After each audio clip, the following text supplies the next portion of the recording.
Ci troviamo di fronte alla cappella dedicata a padre Gioacchino Lalomia, da noi detta comunemente la croce, perché al suo interno custodisce una croce in legno portata appunto dal cappuccino. Gioacchino Lalomia, al dire dello storico Cataldo Naro, è uno degli ultimi pregatori tipici del Settecento, vissuto a cavallo tra la fine dell'Ottocento e i primi del Novecento. Infatti è nato a Canicattì il 3 di marzo del 1831 ed è morto sempre a Canicattì il 30 di luglio del 1905, in odore di santità, perché per il volgo patriarchino faceva miracoli. In una delle sue missioni a Melocca portò questa croce. Leggiamo pertanto da Patriarchina a Melocca questo avvenimento. Ho già parlato dell'abitudine del cappuccino di collocare una croce semplice o di legno vivo in luoghi in cui le strade si intersecavano perpendicolarmente, quasi a disegnare appunto il simbolo delle sofferenze e della morte di Cristo. Si era all'ultimo giorno degli esercizi spirituali, condotti dal francescano con il consueto accorrere di una fiumana di popolo. Dopo la messa, che chiudeva la sua missione nel piccolo borgo, la gente uscì dalla chiesa e si dispose lungo il corso dell'attuale via nazionale. Allora naturalmente era una tracciera di campagna, ad attendere il compimento del rito. Padre Gioacchino si caricò la croce in spalla ad imitazione del Figlio di Dio ed iniziò a percorrere la strada verso il sito dove avrebbe collocato il simbolo divino.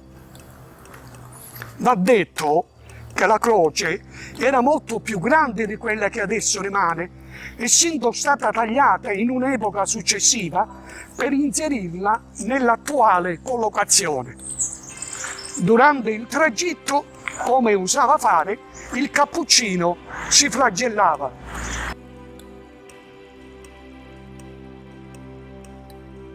Così egli giunse alla fine della strada, nel sito che già allora veniva comunemente chiamato la Croce Viola.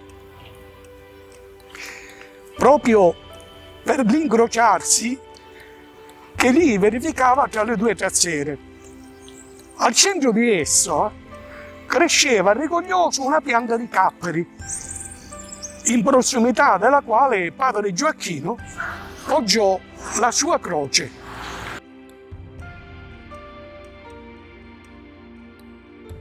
Oltre allo scritto patriarchino a Melocca, siamo fortunati perché grazie a un progetto Territorio e Cultura, l'Edicola della Croce, fatto alcuni anni fa dalla classe elementare prima B, sotto la guida delle maestre Cipolla Maria, Ingrao Anna e Chipro Maria, abbiamo delle testimonianze che passo a leggere. La prima è dalla signora Maria Cassenti, classe 1931.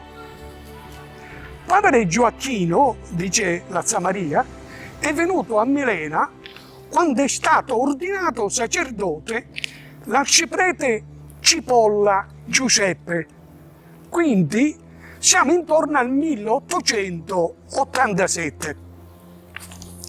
La prima cappella è stata costruita in gesso quadrata, metri 1,70 ed alta metri 1,90. Nel mezzo c'era la croce. C'era scavata una nicchia e dentro vi era un quadro della Madonna. La nicchia era chiusa con una grata di ferro e con un lucchetto. Dentro c'era una lampada d'olio da ricaricare ogni sera. Dopo di lei la chiave è stata consegnata al signor Giovanni Virgilio e alla moglie Anna Scozzaro.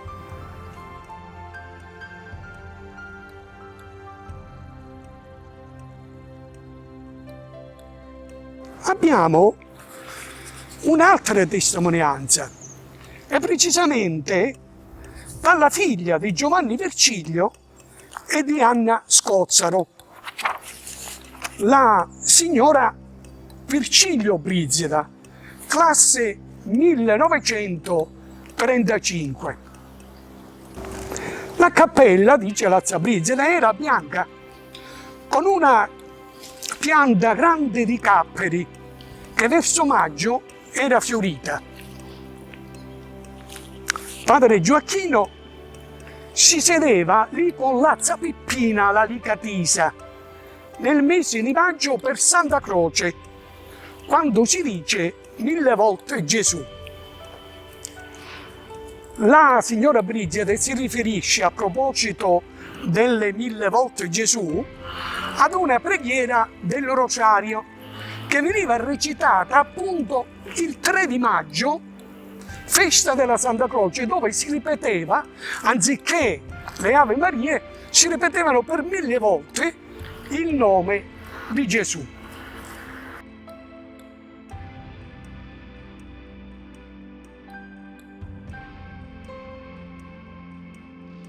Ma ancora c'è una testimonianza toccante che mi permetto di leggervi. Tutte le sere, continua la zia Brigida, la cappella si doveva aprire, accendere la lampada d'olio e chiuderla di nuovo. Mio padre aveva la chiave della cappella e il compito di tenere accesa la lampada ad olio.